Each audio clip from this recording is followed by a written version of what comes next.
اس کی اندر وہ فن کی صلاحیت موجود ہے، اس کے اندر وہ تحریری طور پر یہ ساری چیزیں موجود ہیں جو احساسات،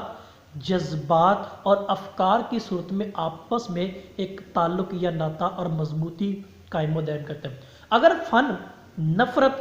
تفریق، جدائی اور المیہ فسادات کا رد عمل دے تو مطلب یہ واضح ہے، نہ لکھنے والا مخلص ہے اور نہ وہ فن جو لکھا گیا وہ مخلص ہے، اور نہ وہ فن کہلائے گا اور نہ وہ فن پارہ کہلائے گا۔ تو اس لیے فن پارے کے مطابق دیکھیے، فن پارے کے اعتبار سے دیکھیں تو کہا جائے کہ فن کو پڑھ کر وہ جو لفظ ہیں، جملہ ہے، تحریر ہے، کوئی بھی ہے، کہ اس کو پڑھ کر جو قاری ہے ذہنی طور پر تجزیہ کرتا ہے اور پھر دوسروں کو متحد کر یعنی موٹیویٹ ہوتا ہے،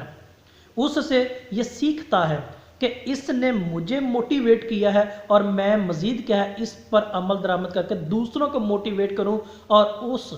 شے کی جو کیفیت ہے، جس نے وہ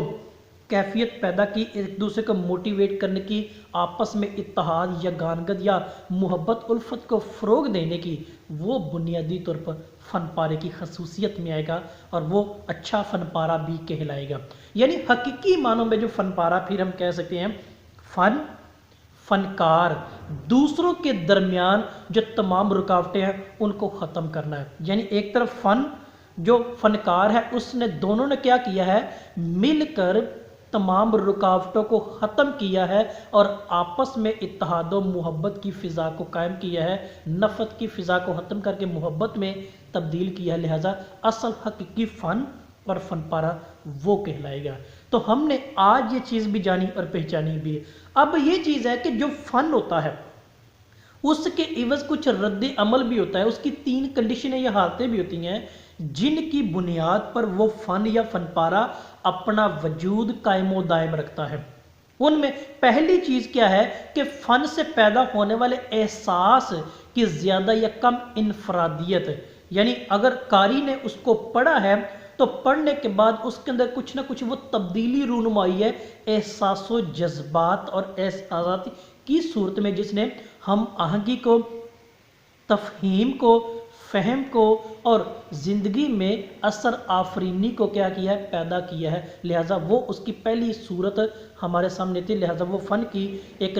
شناخت کے طور پر وہ ملتی ہے۔ دوسری چیز، فن سے پیدا ہونے والے احساس کی وضاحت، یعنی وہ احساس کی صفائی، طہارت کہہ سکتے ہیں، یعنی باطن کی جو آواز ہے، پہلے اس کو پڑھنے سے قبل اس کا نظریہ کچھ اور تھا، لیکن پڑھنے کے بعد اس کی زندگی میں تبدیلی، طہارت، صفائی ستھرائی، جسمانی طور پر بھی، ذہنی طور پر بھی اور باطنی طور پر بھی اگر وہ چیز پیدا کرنے کا سبب بن رہی ہے تو وہ فن کہلائے گا۔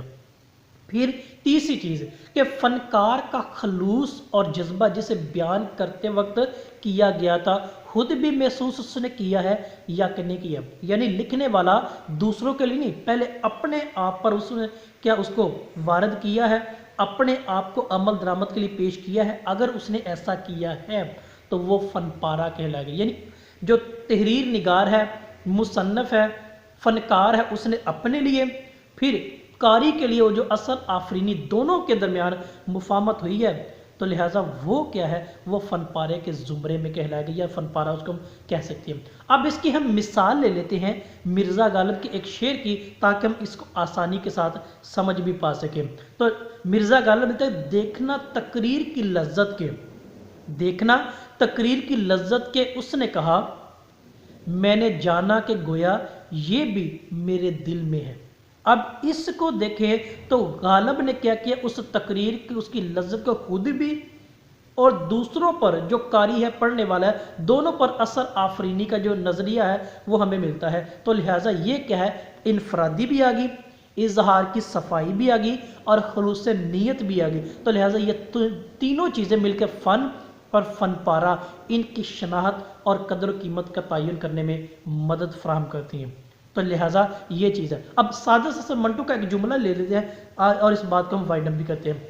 اب سادہ سا منٹو نے کیا لکھا تھا کہ جو میں نے کہا ہے